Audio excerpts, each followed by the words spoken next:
Magandang araw kaibigan! Tuloy po kayo sa Felicidad's Channel.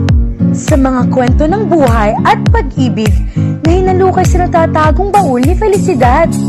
Pero bago po tayo magpatuloy, huwag niyo pong kalilimutan na i-like ang video, i-subscribe ang channel, at i-click ang notification bell para lagi kayong updated sa mga parating pa na upload.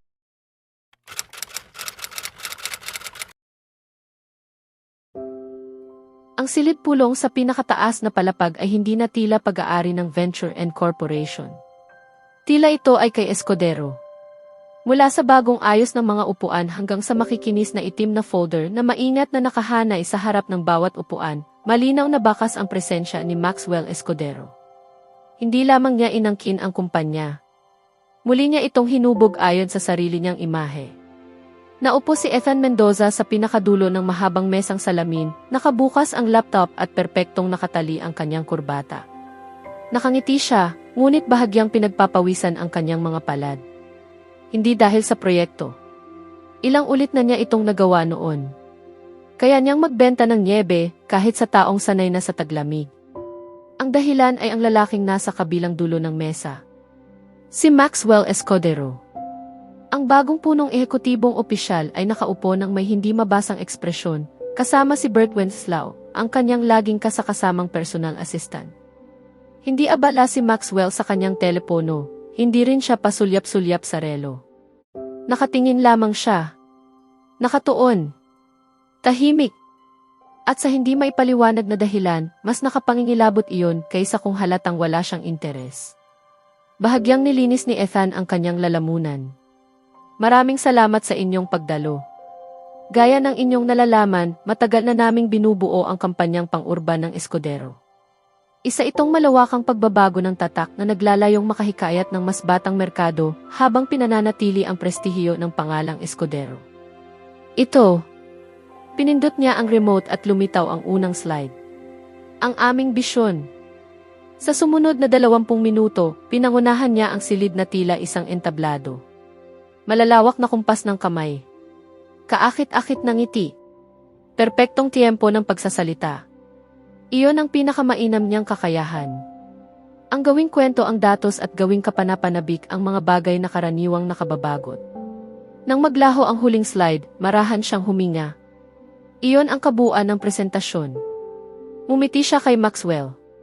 Kumpiyansa kaming mailalagay ng pamamaraang ito ang Escudero bilang isang makabagong lider nang hindi nawawala ang pinagmulan at dangal ng pangalan nito. Tahimik ang buong silid. Sumandal si Maxwell sa kanyang upuan at pinagdugtong ang mga daliri. Hay naku! Kinamuhian ni Ethan ang tunog na iyon. Ipaliwanag mo sa akin ang modelong ginamit ninyo para sa inaasahang sukatan ng pakikilaho, saad ni Maxwell sa wakas na tila kaswal lamang ang tono. Napakurap si Ethan. Ang modelong datos? Oo, hindi man lamang umiwas ang tingin ni Maxwell. Nagpakita kayo ng 35% pagtaas ng pakikilahok sa loob ng 6 na buwan. Nakabatay iyon sa anong mga palagay? Anong pagsusuri ng mga trend ang ginamit ninyo? Nag-atubili si Ethan. Bueno, ang team, ang aming mga analyst, gumamit ng mga paghahambing na batayan mula sa mga nakaraang kampanya upang aling mga kampanya? Bahagyang natigilan si Ethan. Ilang kampanya sa parehong sektor? Mga pangalan, Mendoza. Tumigas ang panga ni Ethan. Wala sa harap ko ang mga partikular na detalye. Bahagyang yumuko si Maxwell pasulong. Kung gayon, dapat mayroon. Kung magpapakita ka ng mga numero sa akin at sa ating mga kliyente, inaasahan kong lubos mong naunawaan kung saan nanggagaling ang mga iyon. Nananatiling tahimik ang buong silid. Sumulyap si Bert kay Maxwell bago tumingin kay Ethan. Maaari naman pong ipadala ng mga analyst ang detalyadong ulat, sir. Hindi inalis ni Maxwell ang tingin kay Ethan. Gawin mo iyon. At sa susunod, Ginoong Mendoza. Dumating kang handa. Hindi iyon malakas. Hindi rin marahas. Ngunit mas matalim pa iyon kaysa sa anumang sigaw. Bahagyang nanginig ang ngiti ni Ethan. Ang tanging palatandaan ng unos na nagkukubli sa likod ng kanyang sanay na ekspresyon. Siyempre, muling sumandal si Maxwell at isinara ang folder. Bukod doon, maayos ang presentasyon. Parang dagdag na komento na lamang iyon. Mabilis ding nagtapos ang pagpupulong matapos noon. Isa-isang lumabas ang mga ehekutibo habang magalang na nagpapaalam sa isa't isa. Nanatili si Ethan ng ilang sandali upang maingat na ipunin ang kanyang laptop, mahigpit pa rin ang pagkakakuyom ng kanyang panga. Sa kabilang dulo ng mesa, abala na si Maxwell sa pagrepaso ng panibagong file, tila walang interes sa pag-alis ni Ethan. Bert, saad niya habang palabas si Ethan, kunin mo sa akin ang kumpletong ulat ng mga account ni Mendoza. Nais kong malaman kung sino talaga ang gumagawa ng pinakamabibigat na bahagi ng kanyang mga proyekto. Tumaas ang isang kilay ni Bert. Sa tingin mo ba'y nakikisabay lang siya sa trabaho ng iba? Sa tingin ko, walang emosyong saad ni Maxwell. Napakahusay niyang magpresenta ng trabaho ng ibang tao. Umuwi si Ethan na mahirap basahin ang ekspresyon ng mukha. Nakaluwag ang kanyang Amerikana, kalahating nakalugay ang kurbata, at mabigat ang bawat hakbang niya. Napatingin si Amara mula sa pag-aayos ng mga plato sa hapagkainan, bahagyang nakakunot ang noo. Ayos ka lang ba? Mahina nitong tanong. Pagod lang. Maikli ang sagot, sinabayan ng bahagyang ngiting tila magalang na paraan upang isara ang pinto sa anumang karagdagang tanong. Hindi na nangulit si Amara. Tahimik silang naghapunan. Tanging maririnig ang banayad na pagkalansing ng mga kubyerto sa buong silid. Ngunit gaano man kaabala o kabigat ang dinadala ni Ethan, may isang bagay na hindi niya kailanman nakakalimutan. Ang maglaan ng oras para kay Lucas. Pagkatapos ng hapunan, isinama niya ang kanilang munting anak sa silid nito at binasahan ng dalawa sa mga paboritong kwento ni Lucas hanggang sa tuluyang mapawi ang munting tinig nito sa mahimbing na pagtulog. Nakatayo si Amara sa may pintuan, pinagmamasdan sila habang may munting ngiting sumisilip sa kanyang mga labi. Ang mga ganitong sandali ang laging nagpapainit sa kanyang puso. Para kay Amara, perpekto ang kanilang munting pamilya. Si Ethan, si Lucas, at siya. Wala na siyang mahihiling pa. Nang makatulog si Lucas, dumiretso si Ethan sa silid-aralan. Marahang kumatok si Amara bago pumasok, may dalang isang tasa ng mainit na tsaa. Nakaupo si Ethan sa armchair, nakasandal habang nakatitig ng malayo sa hanay ng mga aklat. Lumapit si Amara mula sa likuran, inilapag ang tasa sa maliit na mesa sa gilid bago marahang ipinatong ang mga kamay sa mga balikat ni Ethan at marahang minasahe ang mga iyon. Gusto mo bang ikwento sa akin kung ano nang nangyari? Mahina niyang tanong, binibigyan siya ng pagkakataong magbahagi kung nais nito. Malalim na huminga si Ethan at ipinikit ang mga mata sa haplos ni Amara. Ang bagong punong ehekutibong opisyal, mahina niyang sambit. Iyong proyektong tinulungan mo ako, ipinresenta ko iyon sa kanya ngayong araw. Tapos sunod-sunod siyang nagtanong. Nagpatuloy si Amara sa marahang pagmasahe sa kanyang mga balikat. Punong ehekutibong opisyal siya, mahal. Siyempre gugustuhin niyang malaman ang bawat detalye. Lalo na tungkol iyon sa sarili niyang kumpanya. Hindi sumagot si Ethan. Tumigil si Amara at humila ng upuan bago umupo sa tapat niya. Nasagot mo ba ang mga tanong niya? Maingat nitong tanong. Tahimik si Ethan. Marahang napabuntong hininga si Amara. Alam na niya ang sagot. Karamihan sa malalaking proyekto ni Ethan ay palaging nahuhubog at napapakinis dahil sa tulong niya. Ang mga ideya niya, ang maayos niyang pag-organisa, ang kanyang mga pananaw. Madalas ay siya ang naghahanda ng pundasyon upang si Ethan na lamang ang maglahad nito. Ngunit kapag humaharap na sa mas malalalim na tanong, iyong mga nangangailangan ng tunay na pag-unawa. Madalas ay wala itong sapat na kakayahan upang mag-isa itong panindigan. Ayos lang, marahang sabi ni Amara, pilit tinatakpan ang puwang ng pagkadismaya. Sa susunod, aaralin natin iyon ng magkasama. Bahagyang tumango si Ethan. Biglang bumasag sa katahimikan ang tunog ng telepono, may mensahe.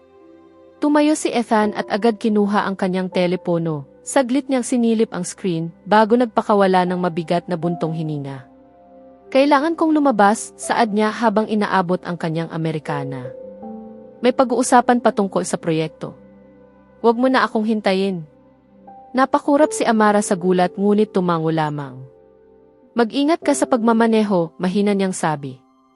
Yumuko si Ethan at mabilis siyang hinalikan. Isang halik na mas tila nakasanayan na lamang kaysa tunay na damdamin. Bago tuluyang nagtungo sa pintuan. Inihatid siya ni Amara palabas at kumaway habang umaalis ito. Marahan niyang isinara ang pinto at nanatili sandali sa sala, pilit pinapatahimik ang hindi maipaliwanag na kaba sa kanyang dibdib. Kung alam niya lamang na ang mensaheng iyon ay hindi mula sa isang kasamahan sa trabaho. Hindi rin mula sa sinumang kasali sa anumang pagpupulong, kundi mula kay Judy Ann. Isang batang biyudang kliyente mula sa isa sa mga dati ng proyekto ni Ethan. At ngayong gabi, tulad ng napakarami ng gabing nagdaan, doon muli magpapalipas si Ethan sa marangyang villa nito. Matatagpuan ang villa ni Judy Ann sa Upper East Side, nakatago sa likod ng matataas na bakal na tarangkahan at maayos na mga halamang bakod. Ilang ulit nang nakapunta roon si Ethan, kaya hindi na siya inuusi sa paa ng mga gwardya. Binuksan ni Judy Ann ang pinto bago pa man siya makakatok. Maluwag ang suot nitong seda na roba, sapat upang gawing malinaw ang kanyang intensyon. Ang tagal mo naman, panunukso niyang sabi habang nakasandal sa hamba ng pinto at maihawak na isang baso ng pulang alak. Kailangan kong gawing kapanipaniwala, sagot ni Ethan habang pumapasok ng walang pag-aalinlangan. Isinabit niya ang kanyang Amerikana sa isang upuan na parabang pag-aari niya ang buong lugar. Tumaas ang isang kilay ni Judy Ann, halatang naaaliw. Kapanipaniwala para kanino? Sa asawa mo o sa sarili mong konsensya? Ngumerk si Ethan. Ang pamilyar at sanay niyang ngiting laging nakapagpapalambot kay Judy Ann. Pareho. Marahan itong natawa at iniabot sa kanya ang alak. Kung ganoon, uminom ka. Mukhang napakahaba ng naging araw mo. Totoo iyon. Isang lagok, saka isa pa, hinayaan niyang palitan ng init ng alak sa kanyang dibdib ang iritasyong iniwan ni Maxwell Escudero kanina. Umupo si Judy Ann sa sandalan ng sopa habang pinagmamasdan siya. Kumusta naman ang buhay sa ilalim ng bago mong punong ehekutibong opisyal? Balita ko. Matindi raw siya. Napailing si Ethan at umikot ang mga mata. Matindi ay isa lang paraan para ilarawan siya. Mayabang ang mas tamang salita. Iniisip niya na dahil Prescott ang apelyido niya, maaari siyang basta pumasok at sirain ang lahat ng maayos namang gumagana. Mukhang lubusan kanyang pinahiya, sabi niya na may mapanuksong ngiti. Mapait na napatawa si Ethan. Nagtanong siya na para bang isa lang akong bagitong empleyado. Sa harap pa mismo ng team ko. Parang sinusubukan niyang tingnan kung mababasag ako. Inabot ni Judy Ann ang kanyang mukha at marahang idinaan ang mga daliri sa panga nito. At nabasag ka ba? Hindi para sa kanya, sagot ni Ethan habang hinuhuli ang pulsuhan nito at hinihila siyang palapit. Hindi tumutol si Judy Ann. Mabuti, bulong nito sa tabi ng kanyang mga labi. Dahil gusto kita kapag ganyan ka. Punang tensyon. Nangangailangan ng taong magpapagaan ng lahat. Hindi na sumagot si Ethan.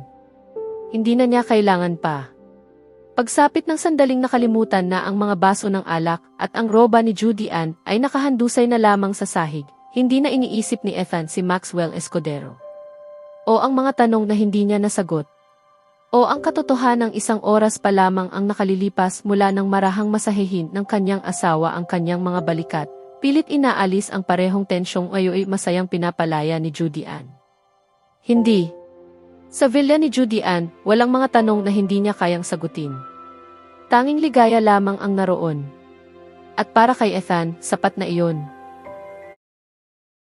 Sa susunod na kabanata, magsisimulang maghinala si Maxwell Escudero na may mas malalim na itinatago si Ethan kaysa sa kakulangan nito sa kakayahan. At unti-unti niyang matutuklasan kung sino talaga ang nasa likod ng mahuhusay na ideyang ipinapakita nito sa kumpanya.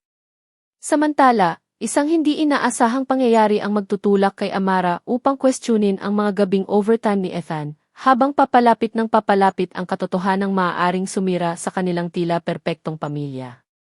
Kaya abangan natin,